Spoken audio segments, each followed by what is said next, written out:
Need study planner 35 days ചാലഞ്ചാണ് and we have only 35 days. അപ്പോൾ ഇപ്പോൾ ഇനി നിങ്ങൾക്ക് വേണമെങ്കിൽ നിങ്ങൾക്ക് തന്നെ നിങ്ങളുടെ സ്വന്തം ടൈം ടേബിൾ ഉണ്ടാക്കാം, അല്ലെങ്കിൽ ജോയിൻ വിത്ത് അസ്. ഇപ്പോൾ പഠിക്കാനിരുന്നാൽ എന്തായാലും കിട്ടും, വൃത്തിക്ക് പഠിച്ചാൽ.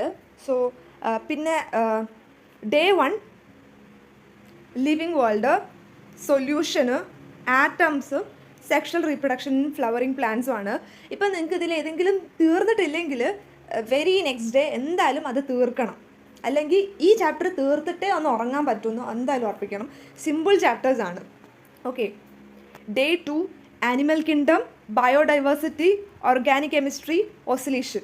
ആനിമൽ കിങ്ഡം പഠിക്കുമ്പം എക്സാമ്പിൾസ് ഒക്കെ നോട്ട് ചെയ്തിട്ട് തന്നെ പഠിക്കണം. പിന്നെ എല്ലാത്തിൻ്റെയും ഒരു സ്വന്തമായിട്ട് ഒരു ലെക്ചർ നോട്ട് ജസ്റ്റ് ഒന്ന് ഉണ്ടാക്കിയെടുക്കുക, അപ്പോൾ ലാസ്റ്റ് റിവൈസ് ചെയ്യുമ്പം ഈസി ആയിരിക്കും. പിന്നെ biological classification, human reproduction, some basic concept, waves. Some basic കൺസെപ്റ്റിൽ കുറേ ഇക്വേഷൻസ് ഉണ്ട്, അതുപോലെ വേവ്സിലും കുറേ ഇക്വേഷൻസ് ഉണ്ട്, റെസണൻസ് വരുമ്പോൾ ഉള്ളത്, അങ്ങനെ കുറേ ഇക്വേഷൻസ് ഉണ്ട്. അത് നോട്ട് ചെയ്ത് വെക്കുക. ഓക്കെ. എല്ലാത്തിനും നിങ്ങൾക്ക് ഒരു ഫോർമുല ഷീറ്റ്സ് ഉണ്ടായിരിക്കണം, എല്ലാ ചാപ്റ്ററിനും. ഈവൻ ബയോളജി ആണെങ്കിൽ പോലും എക്സാമ്പിൾസ് എഴുതാൻ വേണ്ടിയിട്ട് ഒരു ഫോർമുല ഷീറ്റ്സ് ഉണ്ടായിരിക്കണം. Day 4 plan kingdom, reproductive health, D and എഫിനെ ഞാൻ 2 പാർട്ടായിട്ടാണ് ഡിവൈഡ് ചെയ്തിട്ടുള്ളത്. അപ്പോൾ പാർട്ട് 1 ഒരു ദിവസവും പാർട്ട് 2 ഒരു ദിവസമായിട്ടാണ് ചെയ്യുന്നത്. പിന്നെ units and measurement. Okay. Day 5 morphology in flowering പ്ലാന്റ്സും ജെനറ്റിക്സ് 1 ഇതുപോലെ തന്നെ പാർട്ടായിട്ട് ഡിവൈഡ് ചെയ്തിട്ടുണ്ട്. നിങ്ങൾക്ക് ഇങ്ങനെ പാർട്സ് ആക്കി ഡിവൈഡ് ചെയ്യാം, അപ്പോൾ അതിനനുസരിച്ച് ടൈം ടേബിൾ ഒന്ന് ഇതാക്കിയാൽ മതി. ജെനറ്റിക്സ് 1 പാർട്ട് 1 ഏകദേശം നിങ്ങൾ ഇത്ര ഭാഗം വരെ പഠിക്കാം, ഒരു ജെനറ്റിക്സിൻ്റെ പകുതി വരെ പഠിക്കാം, പിന്നെ ബാക്കി പകുതി പിറ്റേ ദിവസം പഠിക്കാം, അങ്ങനെ ചെയ്താലും മതി. പിന്നെ ഡി ആൻഡ് എഫിൻ്റെ പാർട്ട് 2, പിന്നെ 1D എന്ന് പറഞ്ഞാൽ മോഷൻ ഇൻ സ്ട്രേറ്റ് ലൈൻ ആണ്. പിന്നെ day 6 anatomy in flowering plants, genetics 1 part 2, structure of atom, 2D അല്ലെങ്കിൽ മോഷൻ ഇൻ എ പ്ലെയിൻ ആണ്. ഓക്കെ. ഡേ 7 വരുന്നത് ബയോടെക്നോളജി 1 ആണ്. പിന്നെ ജെനറ്റിക്സ് 2 പാർട്ട് 1, ജെനറ്റിക്സ് 2 ഞാൻ പാർട്ടായിട്ടാണ് ഡിവൈഡ് ചെയ്തിട്ടുള്ളത്. ഇലക്ട്രോ കെമിസ്ട്രിയും ന്യൂക്ലിയായി. Day 8 cell the unit of life, genetics 2 part 2, പിന്നെ hydrocarbons, electric charges and fields.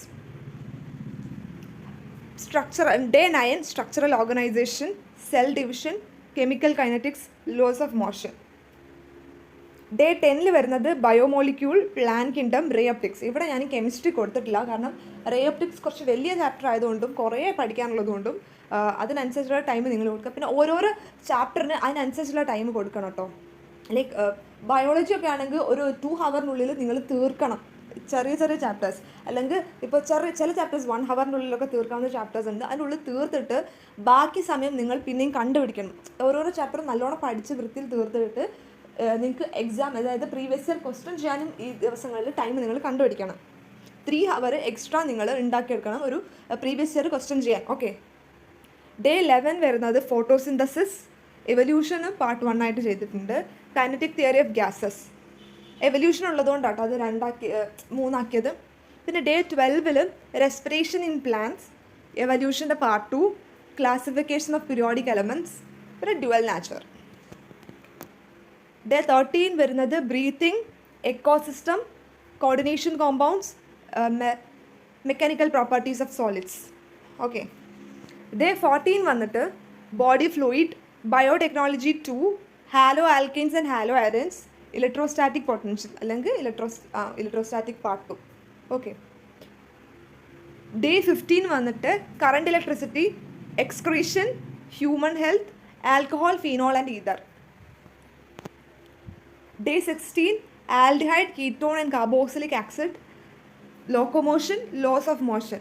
Loss of motion കുറച്ച് ലെങ്തി ആയതുകൊണ്ടാണ് ഡേ 3ലേക്ക് 16 അധികം വെക്കാത്തത്.